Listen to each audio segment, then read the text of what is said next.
Hello and welcome to Atop the Fourth Wall, where bad comics burn. Oh goody, it's that time of the year again where I get to look at Youngblood.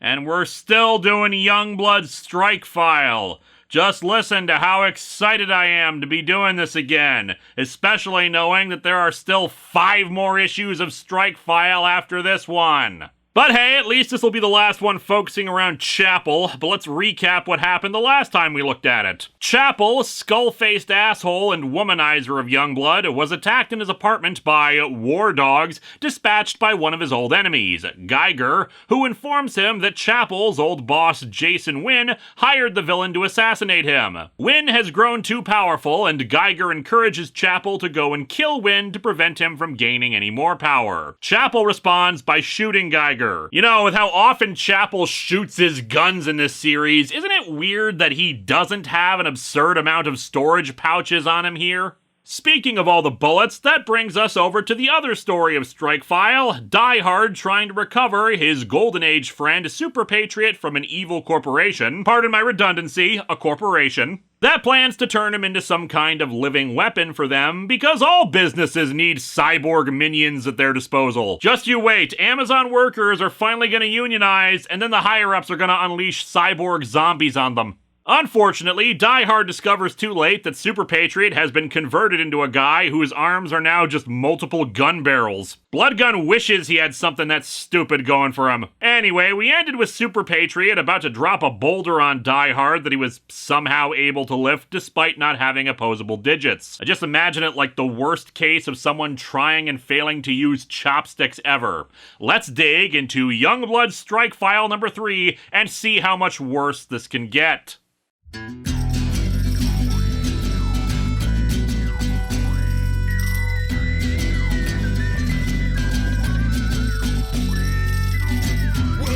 to Atop the Fourth Wall, where bad comics burn. Linkara's gonna teach you all a lesson you won't learn. What's with these awkward subjects? What's all this art so rubbish? To anyone who's had a bad comic published, it could be your turn. Linkara, he is a man punch, sporadically a grouch. Linkara, he has his own spaceship, but he's always on his couch. Linkara, ghosts, gods, a universe in flux. Linkara, this comic sucks. Linkara.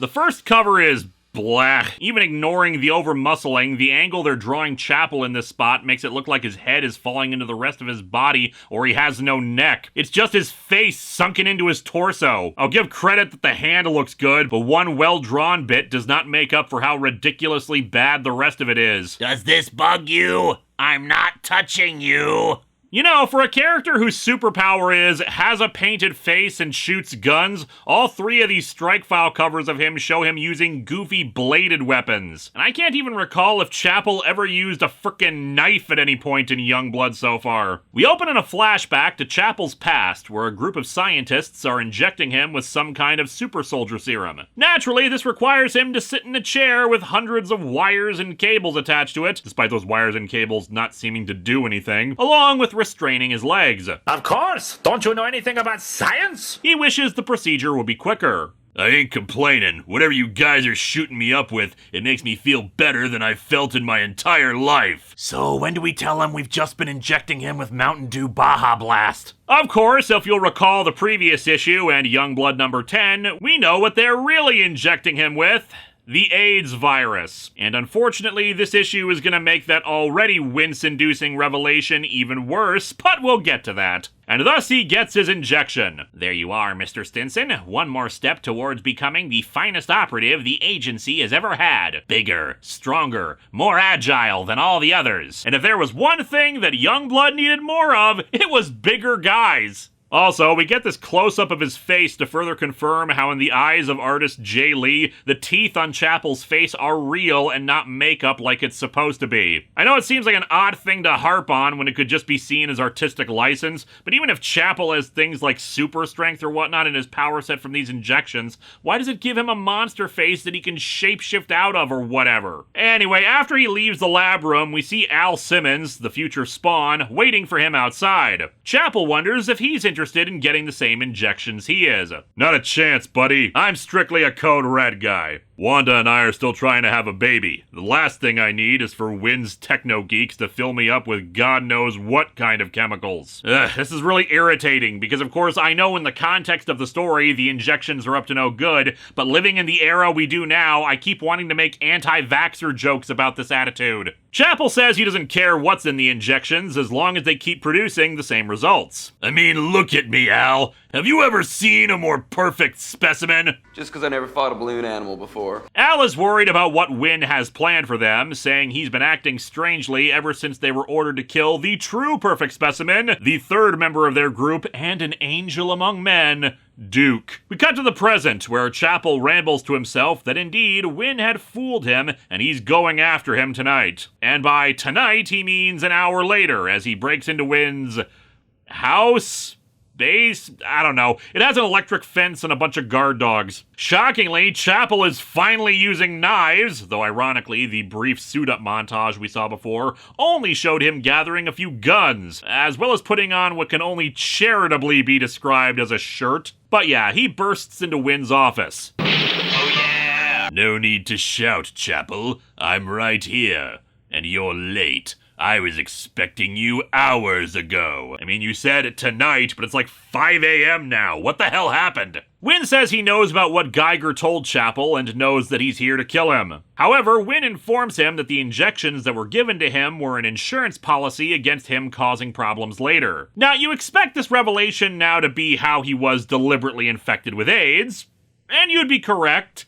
Partly. Some 20 years ago, someone in research and development stumbled upon a highly lethal virus. Such was the nature of one particular strain of the virus that our government chose to release it into the populace as a form of population control. So, yes, according to this comic written by Rob Liefeld and Eric Stevenson, the U.S. government created AIDS as a form of population control in this universe! Fuck you. Fuck you. Fuck you forever. Fuck yourselves. Go fuck yourselves, you fucks. I don't know whose idea this was. Liefeld is credited for story, Stevenson for the actual script, with Stevenson also serving as the editor, but frankly, both of them should feel ashamed of this. This isn't like the frickin' Tunguska event or something, where it's fun to have a weird sci-fi explanation for it because, hey, it's a mystery and we don't really know the cause of it, and no harm, no foul. There are 3 speculated deaths from it, but none confirmed, especially when it was over 100 years ago. This was a real pandemic that was killing real people at the time of its printing, and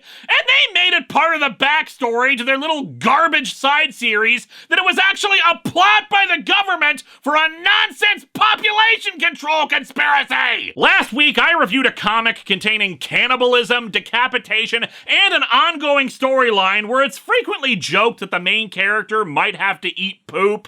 And this is the book that I am truly disgusted by! And hey, this book came out in 1993, around 30 years ago. Liefeld was 26 at the time, Stevenson 25. When we're younger and dumber, we make a lot of stupid mistakes, and I sincerely doubt they'd be writing the same kind of edgelord conspiracy theory trash if they made this book today. Like saying COVID or leukemia or any real deadly disease was cooked up by the United States government for population control. But at the same time, I don't know if they've ever acknowledged or apologized for writing it in either. Mind you, that could just be because nobody was reading this book at the time, and I'm the first person to have actually flipped through this in over 20 years.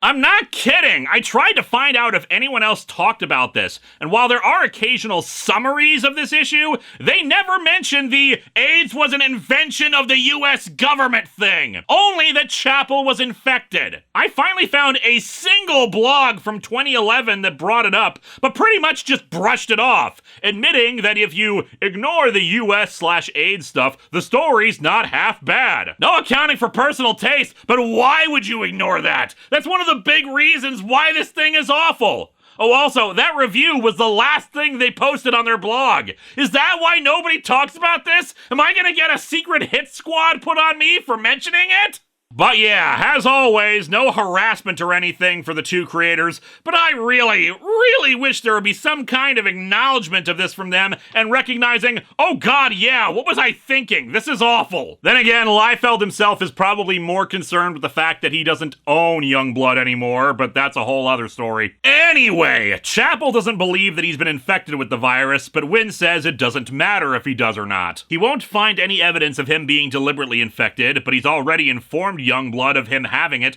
and they intend to discharge him from the group on the basis of having it. The next generation of heroes. A bunch of assholes who will kick out their own teammate because of being infected with a deadly virus. In turn, if he tries to accuse Wynn of doing this publicly, they'll deny it, and Chapel's reputation for promiscuity will be used against him. In an unnecessary splash page, Chapel yells, "No!" which of course doesn't match the artwork, with the dialogue below better going with it. In this case, he wonders what the hell is stopping him from killing Wynn for doing all this. Wynn says that he can try, but he won't, because he has the cure for AIDS, and is apparently withholding this from the population! I'm the government, I'm the government, I'm the reason nothing works.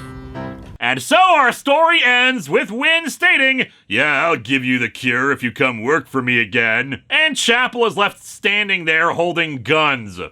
And? God, I wish it was. But no, this of course led to the events we saw play out in the main Youngblood book. Thank God we have more context now. Ugh, I can't believe I'm saying this, but as a palate cleanser, let's look at the Die Hard story now. The cover for this one is really not that much better. It's just Die Hard standing in front of a weird, cloudy gradient background, some nondescript piece of technology blocking one of his feet, his costume is ripped very weirdly, it's only the one spot, and he's sporting some kind of metal tube around his shoulders that has a bunch of wires inside of it on either end. Look, Die Hard, as someone who recently swapped out a scarf on his outfit, I've gotta say, that thing's not doing anything for your look. So actually, these are two separate tubes, ones that normally go around where his arms meet his shoulders. And seeing them damaged like this kind of reveals how silly they are, as if he was constantly wearing flotation devices around him. We open where we left off, with Super Patriot about to bring a rock down on Die Hard. Die Hard personal log entry.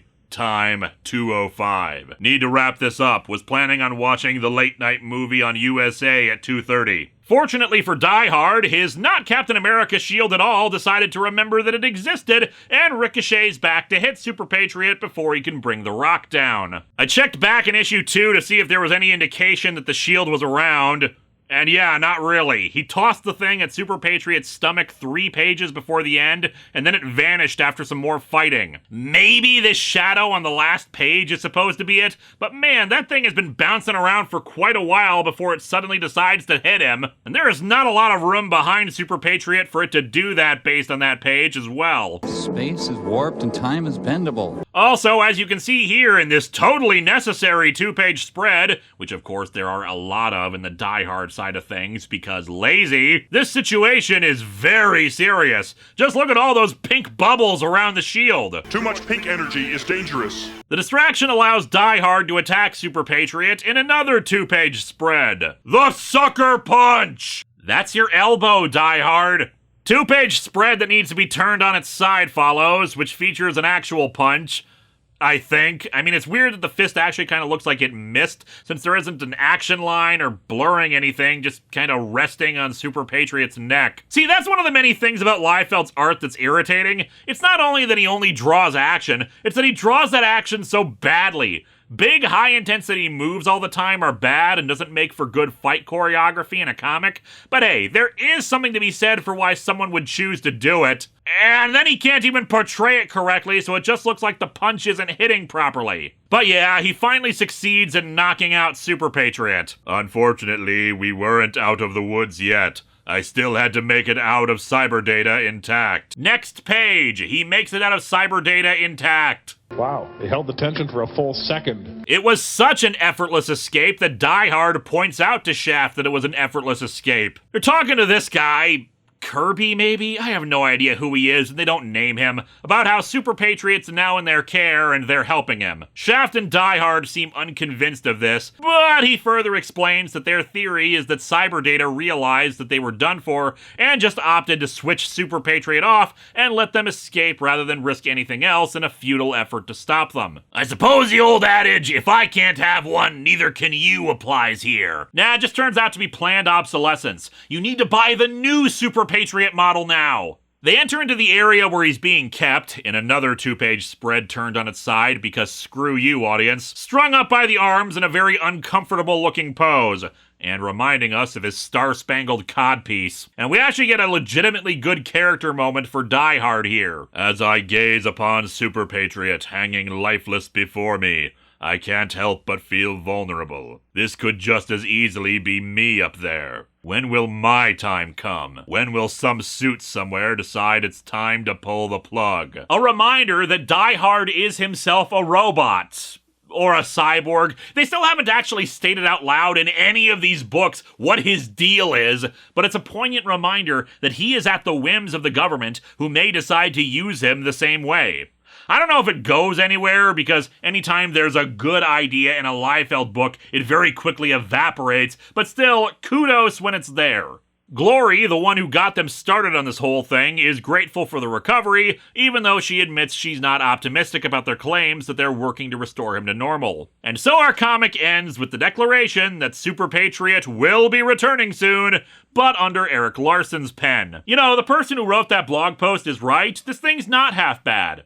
It's all bad! This comic sucks! The Die Hard stuff is better, but only by so much. One moment of character development does not make up for lazy artwork, lazy layouts, and just in general a dull, if more complete, outing for the 3 issues that made up this story. Super Patriot captured, fight him, rescue him, duh end. It's bland and inoffensive even if it's not good, which is more than I can say for the frickin' Chapel story. As bad as Liefeld could be with backgrounds, Jay Lee's is so much worse in these issues. A lot of empty colors, scratchy inks and pencils, Chapel looking more and more monstrous, both as a gun-wielding dumbass, but also just physically looking like he's gonna rip someone apart with his makeup teeth. Poor pacing on the story with flashbacks that don't contribute anything meaningful, and the final revelations that are both insulting and disrespectful to those who suffered and died during the AIDS epidemic and pandemic. And hey, there's certainly a lot you can be mad at the US government for when it comes to AIDS, but saying it was invented by them as population control? The Merlin fish clip saying F you repeatedly somehow feels insufficient to convey my vitriol at this plot point. Youngblood Strikefile has another 5 issues to go, looking at other characters in this team, but somehow I doubt they will be nearly as infuriating as these issues have been. Ugh. We need a palate cleanser next week. I'm doing an experiment where, thanks to a poll for Patreon supporters, people got to choose between 3 classic Doctor Who episodes to be reviewed. And while all 3 had their goofy, stupid, and maddening bits to them, they are all so much better than Youngblood Strikefile. Ugh.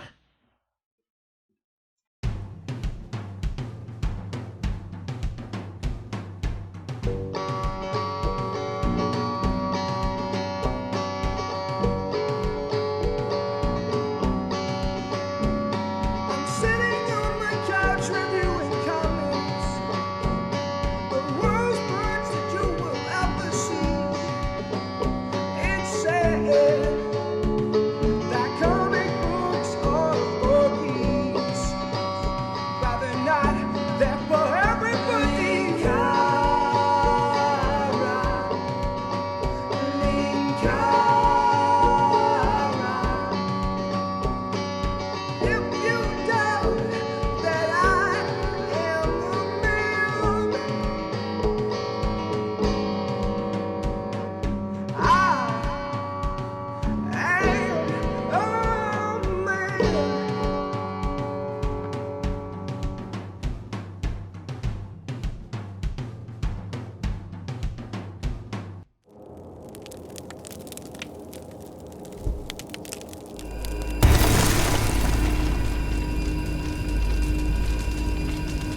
Nothing like a reality check, is there? Hello, Glory. Makes you face your mortality, confront your fears. For instance, I'm afraid of one of my legs being longer than the other. Oh no!